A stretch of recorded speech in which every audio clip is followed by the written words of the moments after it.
Asking means just desiring in my heart and just adding word God and addressing the desire to Him. As my understanding level improved, I got a clear picture of God.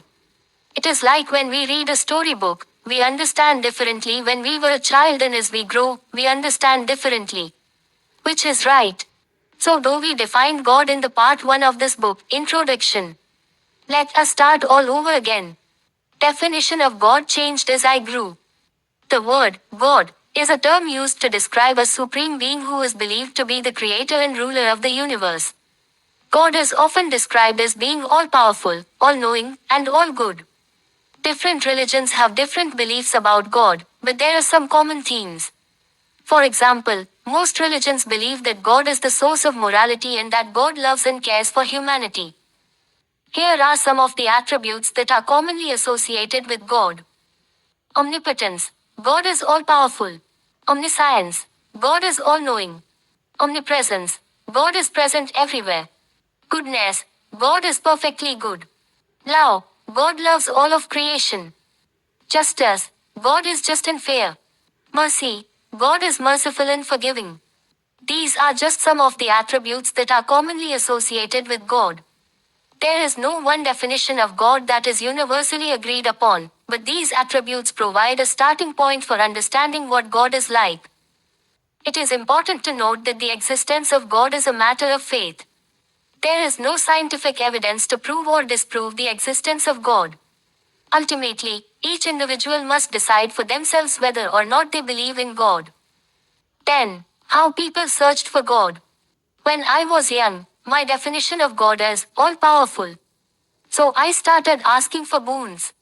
Anything I wanted, I would ask God.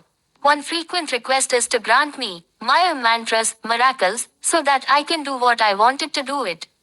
Later I came to know we all are endowed with that power, called Icha Shakti, willpower.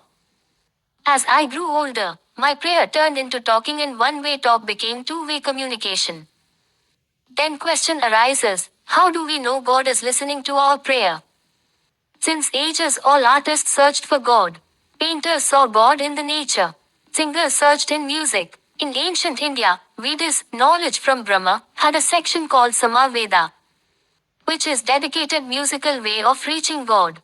Even today many schools of music have this method, and many great singers like Tyagaraja, Tansen found God in the music, which is called Nada Brahma, word of music. Primordial sound, Om, is accepted as Shabda Brahma by all ancient Hindus. It is not uncommon to see modern music concerts also where audience are lost or go berserk in ecstasy. Even painters, sculptors and many artists are in pursuit of bliss, which is possible when we realize our connectedness to God. Unless we have artistic taste, we cannot appreciate the art.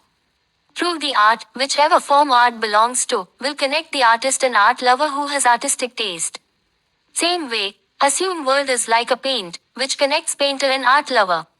If suppose somebody is telling a story, the storyteller, listener are connected by the story. That is our relationship between us and God.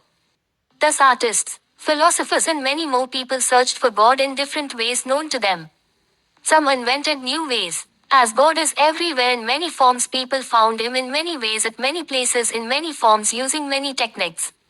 In fact, finding God is not just seeing God, but experiencing Him. In Gita, Krishna says, I will give divine eyes, jnana or knowledge or wisdom, to see me.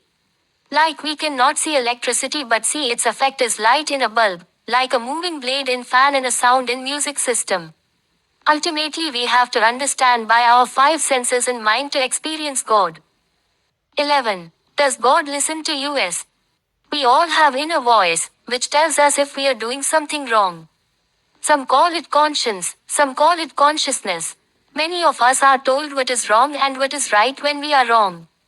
Many more, we know we do not want to do things which we do not want to be done, like being rude, abusing, hurting others etc. Once we do anything our conscience says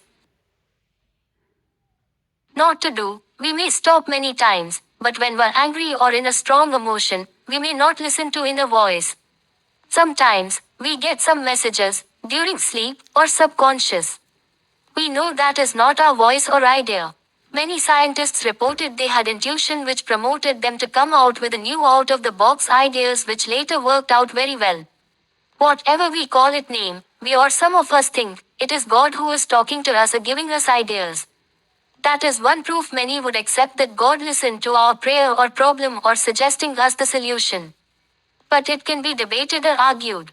Leaving arguments aside, let us see what happened in my case.